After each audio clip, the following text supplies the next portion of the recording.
in my gym? God, that's a good question. It waxes and wanes at different times what I'm interested in that time. I've been doing a lot of hanging leg raises, which I can show you guys right there. It's not like super fancy or anything, but I do a lot of hanging leg raises now. It helps make my lower back feel a little bit loosened up and a little bit better, so I can do a hanging leg raise for you guys. But I think it's important that I get right back to the chat, so I'll make sure I'm back. Hanging leg raises. One of my recent additions to the exercises I like to do. This is a big gym, so there's a lot over there. Smith machine over there. Squat rack over there.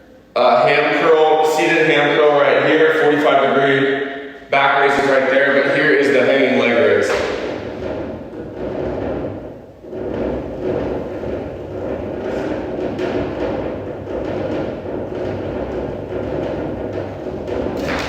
That's it. Pretty simple, huh? Pretty basic, but I like it.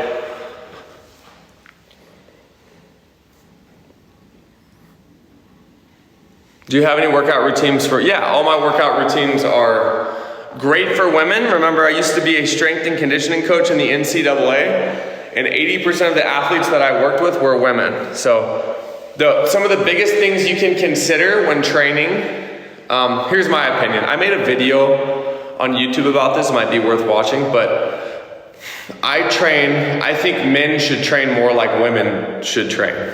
So let me break that down. The female hip complex is very different from the male hip complex for the obvious reason that we're not designed for creating life, birthing anybody. So because of that, our hip structure is much different, and therefore our femur and knee structure is very different, especially with levers and angles and just the way that complex kind of all communicates. So with that in mind, split squats are a great example of something that women have adopted recently as like a staple that men traditionally, at least a lot of men traditionally, have not done enough of. Men like to put, and I'm just generalizing here obviously, but that's what we're doing when you're asking how would you train women differently. So first, I would make sure that we're training the legs independently and often. So during your leg days, sure, every once in a while it might be a good idea to back squat or front squat. But more often than not, you'll probably get more out of a weighted split squat or a weighted step back lunge instead. You're still getting the same hamstring, glute, quad kind of complex to work with there on the load, but training the legs independently is going to help you bypass the hip. The limitations of the hip make it so that oftentimes you end up with a back injury as you squat heavier and heavier and heavier, when you could really build strength faster in the tissue through independent leg work and then skip over the barrier of entry there. So that's why I would do that. Now, my next argument is all men should train that way too. So I think you get what I'm saying here. Women should train with these things in mind. Men should also. So it's like, when people ask me, how should women train differently than men? It's like, it's a trick question, right? Now, as far as like thinking of the physiology differences, I think those first 2 days before a woman's cycle begins, it's very important to keep in mind that they're at higher risk for injury, higher risk from developing the flu, or getting a cold or an infection.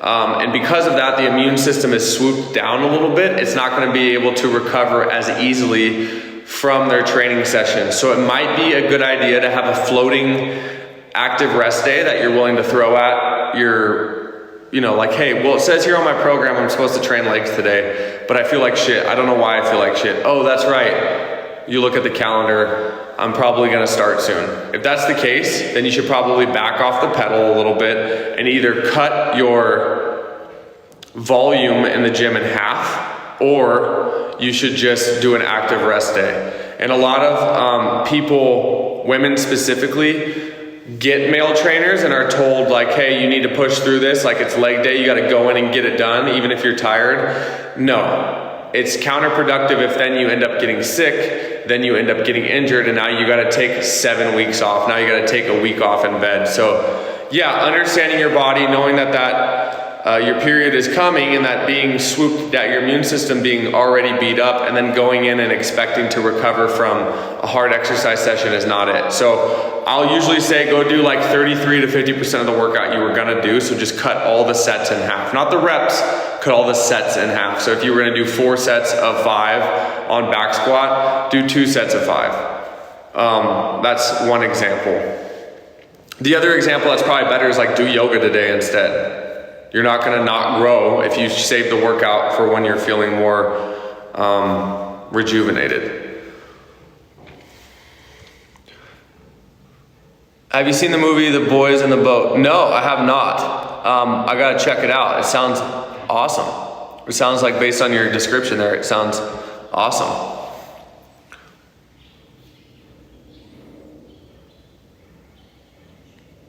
Yeah, I'm not working out right now. I don't fuck with screens when I work out. I have bad ADD and I'm very aware of that. But on that topic, if you're somebody who likes to rot in the car for a little bit and then go into the gym, I highly suggest you incorporate a better strategy. Listening to music is not gonna downregulate your nervous system. You're not gonna shut off all of the good vibes coming through and the feeling like you wanna go exercise. So setting up a playlist, totally fine. Making a quick call to your significant other to let them know you're starting your workout, totally fine. Calling your kids to make sure that they're getting off practice at the right time, totally fine. I don't have kids, I'm just trying to relate to what I'm imagining is like one of the struggles. But one thing you should not be doing is scrolling through social media, because even if you feel like it's mindless scrolling, it's never mindless.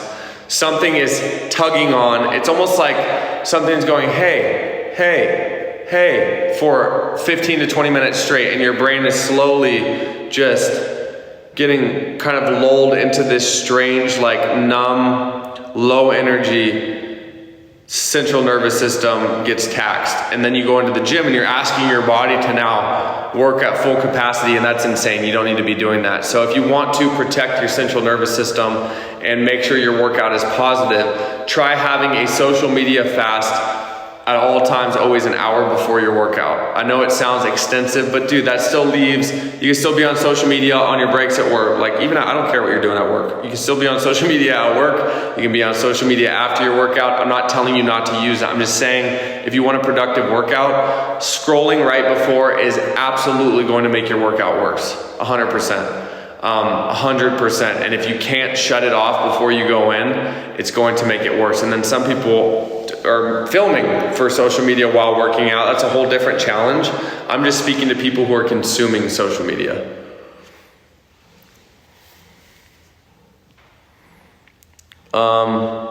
Snow is gone, so we'll be back into biking and hiking. Heck yeah, I look forward to your snow being gone. Mine's gone. So spring's on the way. We're gonna get a little bit more rain here. I embrace it, I welcome it. I have trimmed my grass now through 3 fake springs over the last 4 weeks. We've had like fall spring and then winter, and then fall spring and then winter. So I'm getting a little bit tired of weed eating. So exhausted from that, but other than that, I'm looking forward to spring for sure.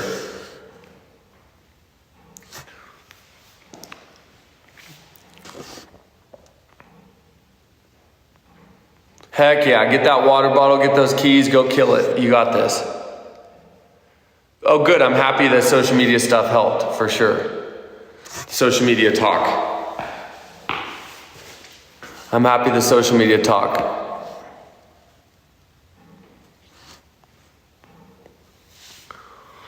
Do you have muscular imbalances from axe swinging? Let's talk about that. So here I am in a gym. It's a perfect time to explain the way that this works. I know these angles are not very flattering. I hope we could just get through that together.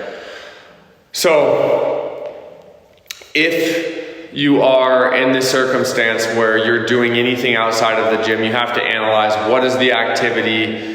Is it creating any imbalances in my body? If so, how can I correct them in the gym so that I could do the activity more? Luckily, swinging an axe, I have a hard time saying swinging, but swinging an axe is all concentric movement, meaning it revolves around almost 100% contractions. I'm contracting the lats, the abs. I'm literally in hip flexion, not hip extension. I'm in hip flexion. Everything is flexing to come down in an explosive movement. So because that's awkward saying that right into the mic, but that explosive action is all concentric focused. Concentric contractions do not build very much muscle. A little bit, but not very much. Let's say 10% of all the muscle you grow, 20% of all the muscle you grow is coming from concentric contractions. So that's when the muscle is contracting. So because axe swinging is all concentric, it's very easy to counterbalance the imbalances by doing more eccentric focused training. So I would do a lot of training that is focusing on the stretching, the elongating position of the contraction. So if I'm holding a really heavy weight and trying to resist from losing to gravity, that's gonna break down and signal a lot more muscle growth with way less reps. So let's say I do 10 swings of the axe, 1 rep under load is going to balance all of that out. So yeah, I technically would build imbalances, but I train with dumbbells, which are different weights for each hand. Well, not, you know what I mean? 2 different weights in each hand, but they're the same weight, but they're not connected. So that's gonna force both sides to grow equally, etc. So yeah, it's an interesting question, but the short answer is because of the nature of it being concentric focused, it would take millions of reps to the thousands that I do in the gym to ever create a significant imbalance. So there you go.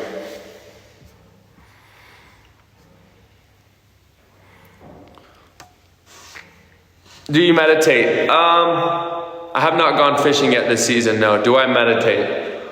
No. But I do, not yet. I haven't been able to, I don't think I've been able to reach like a state of true meditation probably like more than 3 times in my life. One time I was high and then ended up just falling asleep anyway, so that doesn't even really count. So I couldn't even tell which part was the real part, which part was just dreaming, etc. But I do still practice something similar to meditation.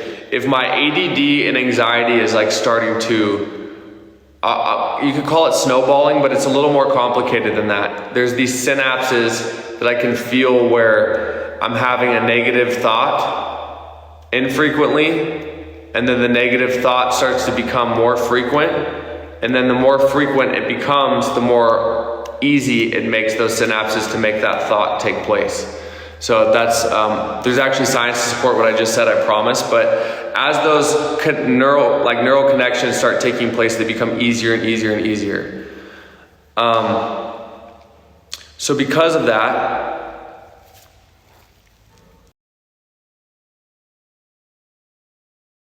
easier and easier and easier. So because of that, a stronghold and become too frequent. Because all social media, from all music with words in it, from all TV, I will stop I'll stop reading for a little bit. I will not consume things for like knowledge-wise, media-wise, entertainment-wise. I won't consume anything for like 10 straight hours, 8 straight hours if it's needed, or maybe just 4 hours depending on what it takes. And I will start just working through as I'm doing stuff. Could be driving, I could be exercising, I could be hunting or fishing or whatever I'm doing, but I will just shut it all down, shut it all off. And then when I do that, the beginning is very chaotic. I don't know if you've ever been laying in bed and you have racing thoughts. The reason is because when you're laying in bed, think about it, it's the first time you're not consuming something, you're just head on the pillow, eyes closed. So your brain starts to work through all of the things you fed it. It's almost like a digesting period. During that digesting period, it feels like everything's coming down on you at once. So anxiety gets ramped up, hyperfixation on thoughts gets ramped up, my ADD gets ramped up. So in those quiet moments in the very beginning, it starts to snowball and you almost feel like everything's almost like a thunderstorm kind of happening where you're like thinking about too much. Oh, I need to do that. Oh, I better write this down or else I'm going to forget it. And then you can't calm anything down. And then after about 30 minutes, your brain will pick out like 2 things it wants to think about. And then after that, when that starts to fade, your brain will go, wait, especially if you're doing like a monotonous task like working or driving with the quiet, then your brain, you'll notice, stops trying to take things in and it starts trying to work things out, solve things, resolve things, come up with new ideas. And then at the end of this curve is creativity. So where you started was like digesting all the chaos that you've taken in. The next phase is like, trying to problem solve 1 or 2 things. Really getting to the nitty gritty of that. Third phase, you're kind of thinking about like, what can I do in my life tomorrow that makes things a little bit better? Do I want to do this? Do I want to do that? Analyzing. It's like an analysis phase where you're like thinking, maybe this is like a few hours into it, you're starting to think about like, do I like my job? How do I feel in my relationship? How are my friendships going right now? I haven't seen so-and-so in so long, I should give them a call. And then the last phase of it becomes creativity. And then the last phase is, I'd really like to do this. That's a good idea. I'll build that. That's a good idea. I'll write that. Whatever it is. And not enough people are spending time in those quiet spaces, so they're not creating, they're not problem solving, and they just feel like the world's happening to them all the time, and that's because you're consuming all the time. There's nothing wrong with TV, there's nothing wrong with social media as a whole, there's nothing wrong with your video game, there's nothing, but if you're always just taking things in, where are you producing? Where are you kneading the dough? Where are you ironing things out? Where are you spending time with your thoughts so that it's not just this giant compilation of like moments where things are just happening to you all the time? You freeze your development, you freeze your ability to problem solve, you're freezing your ability to forward your career and your future. Like the best thing you could do for yourself is just spend more time in quiet, and that's my version of meditation. So I do listen to music during those, or sounds during those fasts, media fasts, but during the time where I'm not taking in any new information, I could listen to like classical music, that's about it. So I stick to like piano sounds, well not sounds, but piano, Beethoven, we're talking about Bach, we're talking about, there's even some violin music that's too stimulating, classical music that's too stimulating because it's too aggressive. Like there's this Italian violinist named Paganini who's like insanely talented, but it's too much to listen to. It's like stimulating too much. So that's not a type of music that I'll listen to. So I'll just stick to like some of the mid-range, like classical music.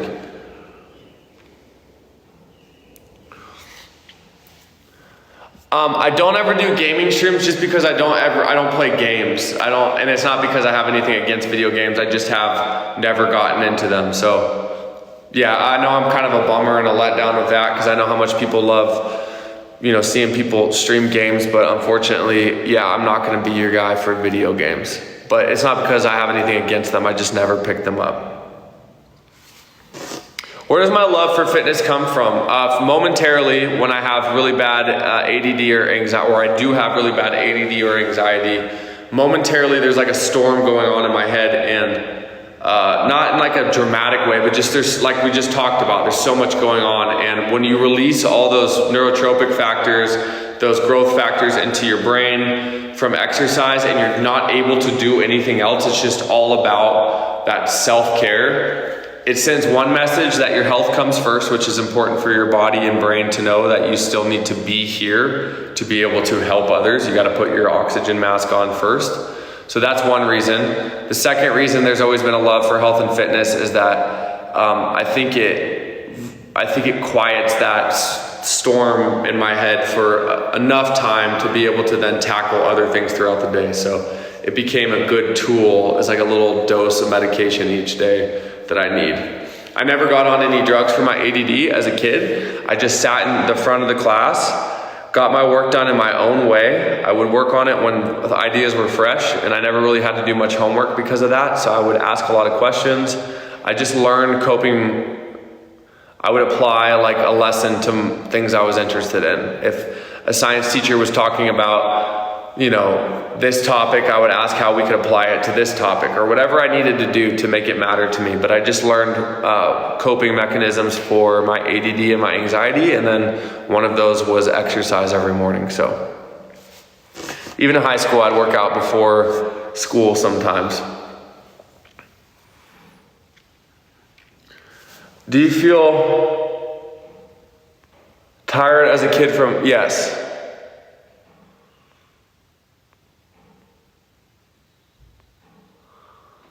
Yes, I did feel.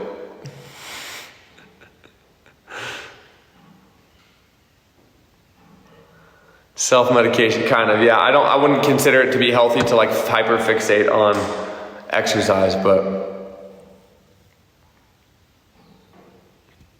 Holly Elizabeth, let's see. Oh, tattoo. I did make a few videos about my tattoos. It gets to be a little personal because even though a lot of my tattoos are silly or goofy or whatever, I kind of got them in like a vulnerable moment of just like, because you can imagine like with a highly anxious and ADD based personality, you can imagine a lot of need to control things. And tattoos were kind of a way to just say fuck it sometimes. And I thought that was important to be like, fuck it, I don't care. To be like, hey, do you want this to be red or orange? I'd be like, fuck it, I don't care, you make it whatever you want. Like, it was a nice practice for me. I think tattoos were a good practice of letting go and being able to fuck up something that seems so inextricably tied to needing to be perfect. People will look at a tattoo 1,000 times, make sure it's perfect, ask 100 people in their life, oh, do you think this will look good? How do you think it'll look here? I would just go into a tattoo shop and be like, let's do this. Be like, hey, well, where do you want it? I'd be like, I don't know. What do you think about here? That's how tattoos kind of were for me. And that's why I enjoy them so much, because they're a good reminder of things don't need to be perfect. But life goes on, man. It's not that serious. Even a tattoo is not that serious. So it was like a self lesson, I think. Do I have any new tattoos? I don't really have any new ones, no. I'll let you know if I get any new ones, though.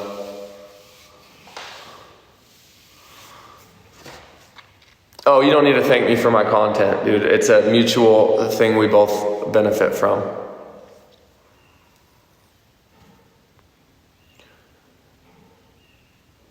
I'm sure we have a bunch in common. Yeah, it's a good sign that people can relate to some of the stuff I'm saying. I'm happy I don't come across as being preachy by any means. Paganini is hard as hell to play. I have some of his sheet music and it's tough. I feel like I'd have to file my bridge down.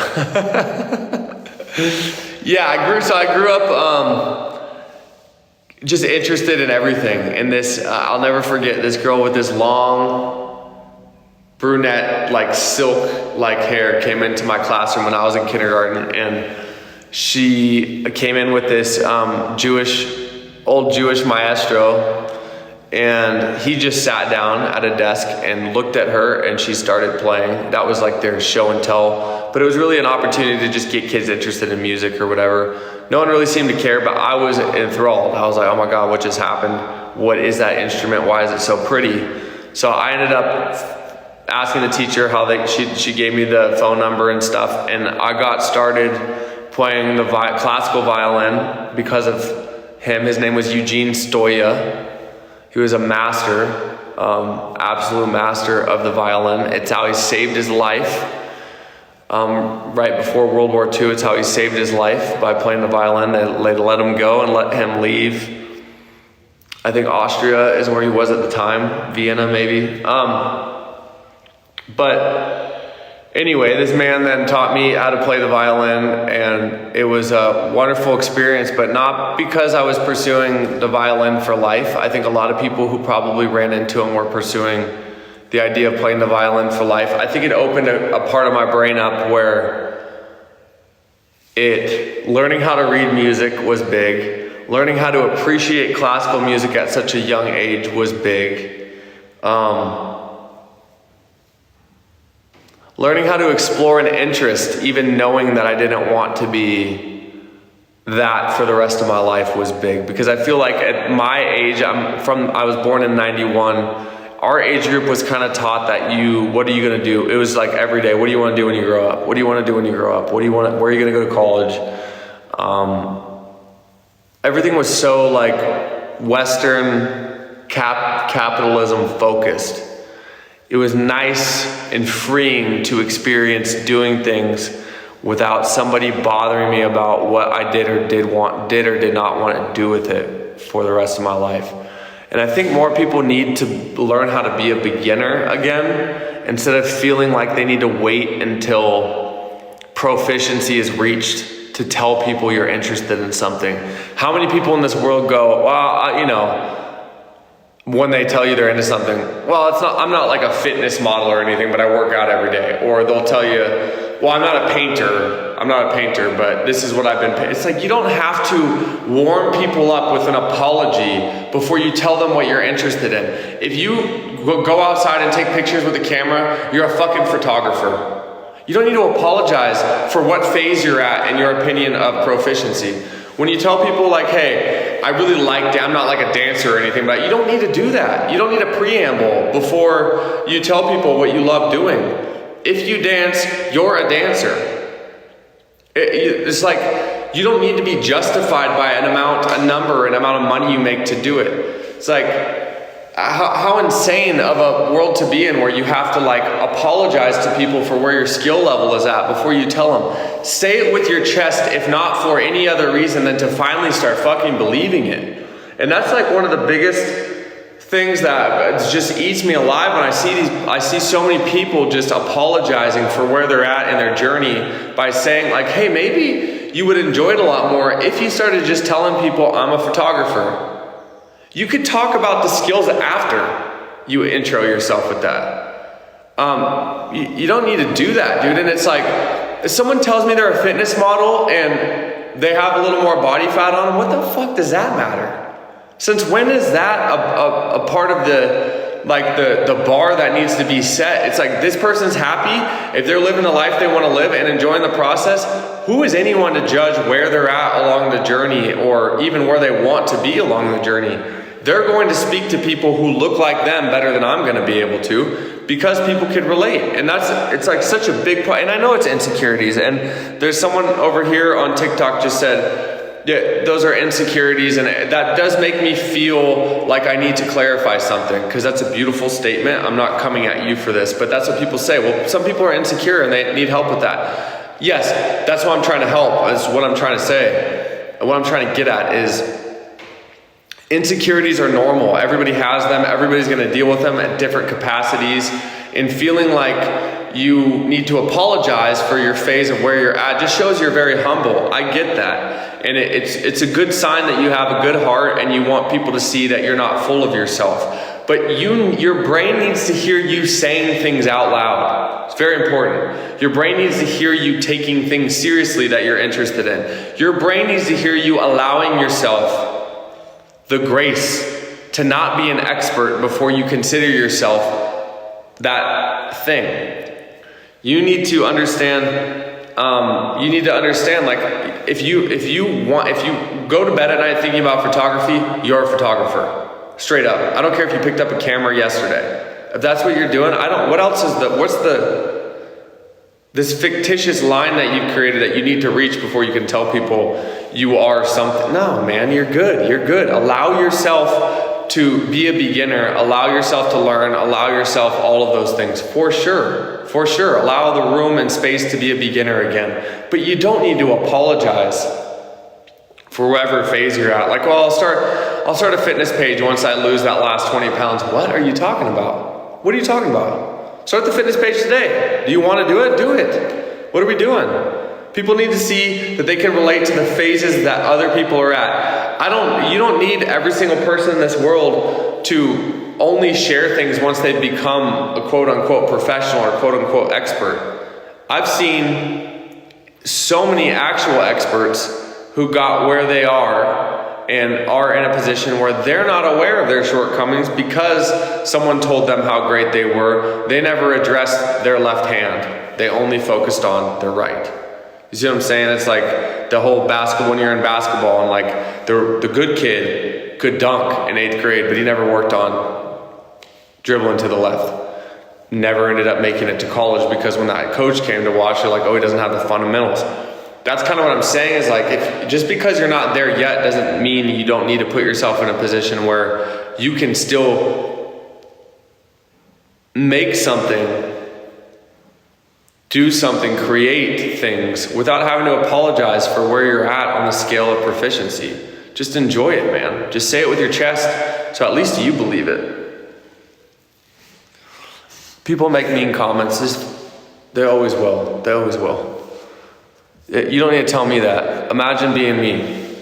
Imagine, and that's not like a cry me a river statement. I'm just saying, like, what are we doing if we're given those things and eat? I've never seen somebody winning try to point out who's losing. Do you know what I mean? Never once. Never once. I've never seen somebody pick people apart who has built themselves up well. I've never seen it. If it happens, I'll let you know. I've never seen it. Oh no, I've never scripted a piece of content in my life to a fault. My manager's in here somewhere. He's laughing because he's going, yeah, we can't get him to read a damn script to save our life. He won't do it. I'll think of something in my head that I want to say and then say it, of course. But I refuse to script anything. I know he's laughing right now. He's like, God damn, dude. No, he'll probably have to tell company or brand sometimes that want to work with me. They're like, yeah, he'll do it, but you're not going to be able to tell him exactly what to say. He's going to have to. No, it's a flaw, but it's a flaw that I embrace. And if I ever say something that hurts somebody's feelings, I'm always apologetic. If I ever say something that comes off in bad taste, I'm willing to admit that I'm not PC all the time. I don't have all the perfect modern statements perfectly figured out. I'll be insensitive to something. In the past, I've been insensitive before, not on purpose, but just out of ignorance of not experiencing every culture. You know what I mean. Just not having like the most perfect way to phrase things where I don't hurt everybody's feelings. That's always. And if you go back and watch some of my recent videos, I'm sure you could pick apart not using the best word or using the best timing or whatever, but because of the intent being clear and the intent being honest and straightforward, people will be patient with you during those moments. People will understand, like, no, I know what you're getting at. I know what you're trying to say. If you know someone's intent is to lift other people up first, then we'll learn the rest together.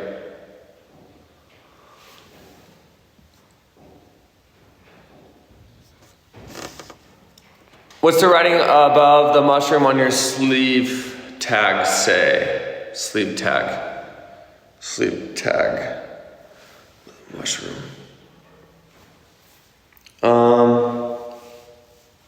This writing right here, help me find it. This writing right here, is this the one we're looking at? Yes. Oh, this says, this is a quote of my own from about 10 years ago. It says, there's more to California than sunshine and celebrities. And I did spell than the proper use of than, T-H-A-N. So when comparing, T-H-A-N. Which is relevant because I'm doing that on the internet all the time when somebody's trying to get me and they use the wrong form of where, then, there, where. So, but yeah, that's that. It's just when you go other places and be like, where are you from? You say California. It's kind of like, I know what you're thinking, not that part of California. So it's just a personal quote that I came up with. Just a personal quote that I came up with. Then is for time. There you go. You got it. So for those who just hopped in, what's my favorite movie? I have so many. Let me just talk about junk movies real quick. I love Dazed and Confused. I loved Detroit Rock City. I love, what's the other one that was made by that skate movie? Grind, I think is what it's called. Grind, maybe? Goofy, like not good movies by any means, but just feel good, funny, whatever. Not even funny, just dumb, but good. I love those movies, classics. I really think that although, Tarantino is kind of in the bro category, I do feel like the commentary from Inglourious Bastards is unbelievably underrated. A beautiful, especially now more than ever, a beautiful time to like reflect and be like, what did America mean to, and we've done some horrible things as a country obviously, but what did America mean to the world at that point in history and that point in time? I love the message, man. Just being like, America to me is like, we're new as a country. Sorry, I'm gonna go on another rant, I'll try to keep it short. We're new as a country, we're so young. But we were always this idea of like, they're not politically correct. They're brash. They say shit before thinking, but their intent is for equality. And that's like the shit I think about all the time. That's like, in my head, for whatever reason, that's what I can't shake about the current atmosphere that just gets in under my skin so much, is that this like paternal instinct just wanting to, the paternal instinct to just want to be like, your purpose, like your goal, as like, if your goal is to make the world a better place, is like, you don't need to spend so much time fixating on what's politically correct or what's the perfect thing to say in the right moment, but you damn sure need to make it clear to people around you that your number one goal is that you want people from all walks of life to have like a shot. You want people from all walks of life to just have a smile, to be able to have the same chance at a smile every night that you do, or the same opportunity. And it's like, if you don't think that way, if it's not clear to me that you think that way, I don't know that I have time for that anymore, to be honest with you. Or I don't know that I have time for anything else. And that's like one of the cool things about that movie is like, especially some of those characters, it's like obviously in that environment, in that space, in that time frame, we weren't as a country by any means the most politically correct, or we weren't the most perfect at all. But just the goal, the universal goal of like, but here in America, your freedoms are listened to, your freedoms are important, the equality, the equal chances at developing into a country that becomes more and more fair, more and more equal, more and more about seeing your neighbor win. The vibe I get from an era before mine, like even in the like childhood I grew up in, it felt better for that. That's insane that we've gone backwards. But anyway, so that's a tangent that we didn't need, but it just came up. We're not really discussing a movie, just a thought that I got from one. Yeah, we were, 100%. That was my point. 3 glasses of whiskey scene is brilliant. And the intro to that movie is like, the intro to Inglourious Bastards was like gut-wrenching in the craziest way, stressful in the craziest way. The dialogue was like written in the crazy. So yeah, just like one of those, and obviously, like I said, problematic things throughout history have existed just as much for us as for anybody. But yeah, they're just reminders in time where I'm like, that it's not impossible to get back to that. It's not impossible to achieve the feelings that I was just talking about. Another movie I really like, Gangs of New York, felt like it was, for some reason, like you're watching a play, and I can never shake that. I loved the thematics and the elements, kind of symbolism behind how this Bill the Butcher, who was Bill Cutting, is a real character, but it was Daniel Day-Lewis, is this like nationalist, original American who is living in this neighborhood, the Five Points, when the Irish and the Italians come in, and them not being, you know, the ideal of the right religion, but still white, but not the right religion, kind of is the foundation for these new immigrants for being hated and not being welcomed the same way that the original people that were in the Five Points thought they should be in New York. And then, you know, you kind of see like this Tammany Hall. It's all, you know, the movie isn't 100% based on reality or anything, but this relationship between Tammany Hall and the politics being corrupted and lobbying and all this stuff kind of being these themes throughout. But it's just cool because it seems more relevant than ever. And just a reminder, when you look at stuff, like even in an absence of like visually different races, when it's just all white people, like racism still finds a way. And if you don't believe that, then you can just look at Ireland, for example. Not now, but just historically. I guess a little bit now, but just mostly historically. That even in an absence of visual differences between two skin colors, they still find a way to try to be racist towards people. Or for people to try to be racist towards each other, rather. And yeah, I think that movie is pretty special. I think there's moments that really feel like you're watching a play, but some of the dialogue that they put Daniel Day-Lewis in was just like, I don't know how many times somebody's performed better than that in a movie. So just some stuff. I am dual streaming, yeah, I'm happy you could tell the difference.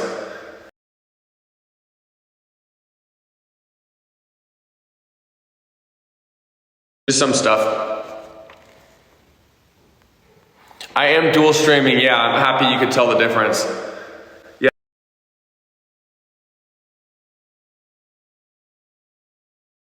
Yeah.